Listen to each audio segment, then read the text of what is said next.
अस्सलाम वालेकुम। बिस्मिल्लाहिर्रहमानिर्रहीम। तो कैसे हैं आप सब?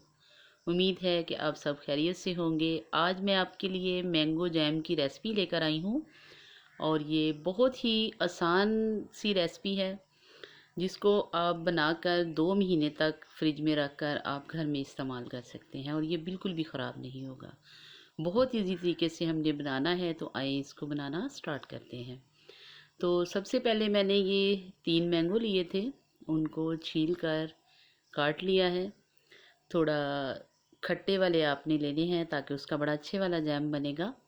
तो इसके ऊपर हमने 1 कप भरकर जो है चीनी का डाल देना और इसमें चीनी को मिक्स करके हमने तकरीबन 1 घंटे के लिए इसको रख देना है और चीनी जो है वो अपना पानी छोड़ देगी और फिर उसी के अंदर हमने इसको पकाना है। बहुत आसान रेसिपी है, आप इसको इसी तरीके से ज़रूर ट्राई कीजिएगा और इंशाल्लाह ताला आप भी एकदम से परफेक्ट जैम जो है घर पर तैयार कर लेंगे। जिन भी घरों में छोटे बच्चे हैं उनके लिए तो ये बहुत ही अच्छा है। ब्रेड पर लगा कर दें, रोटी पर लगा कर दें, बच्चे बहुत खुश हो जाते हैं। तो ये देखें माशाल्लाह तकरीबन हमारा जो है इसको 1.5 घंटा हो गया और 1.5 घंटे के बाद देखें इसके जो है पानी इसने काफ़ी ज़्यादा छोड़ दिया है और अब हमने इसको जग में डालना है और जग में डालने के बाद हमने इसको ग्राइंड कर लेना है। 3 से 4 दफ़ा आपने जो है ग्राइंडर को अच्छे से चलाना है ताकि ये इसके अंदर कोई भी गुठली ना रहे और बिल्कुल ये जो है लिक्विड की शक्ल में आ जाए। और इसी तरह मैंने इसको 2 से 3 मिनट तक मुसलसल चलाया है और उसके बाद ये देखें बहुत अच्छा ज़बरदस्त किस्म का इसका पल्प जो है आपके सामने रेडी है। तो अब मैंने इसको फ्राई पैन में डाला है। फ्राई पैन को आँच जो है हमने इसके नीचे स्लो ही रखी है और इसको हमने इसके ऊपर पकने के लिए रख दिया है क्योंकि इसके अंदर जो भी पानी है उसको हमने बिल्कुल ड्राई करना है। और ड्राई करने के बाद जब हमारा तैयार होगा, अभी आपको कोई कलर नज़र नहीं आ रहा होगा और जब ये पकेगा तो इसका माशाल्लाह बहुत ही अच्छा प्यारा सा कलर आएगा। कोई भी हमने इसके अंदर फूड कलर ऐड नहीं करना। इसी को जब हमने पकाना है तो ये माशाल्लाह बहुत प्यारा सा इसका येलो कलर आ जाएगा।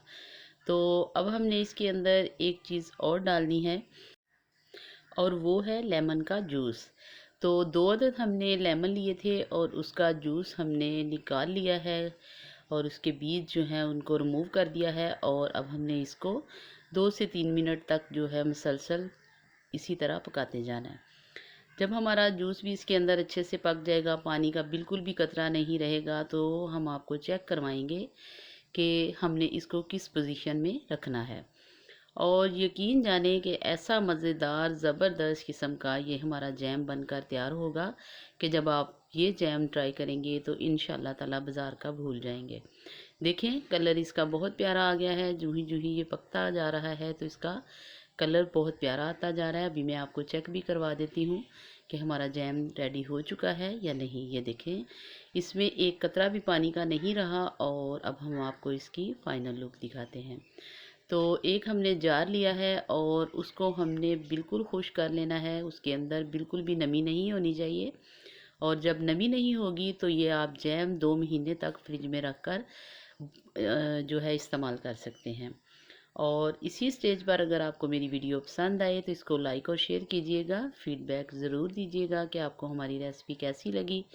अपनी दुआओं में याद रखें और अपना बहुत सा ख्याल रखें और मुझे इजाज़त दें। अल्लाह हाफिज़।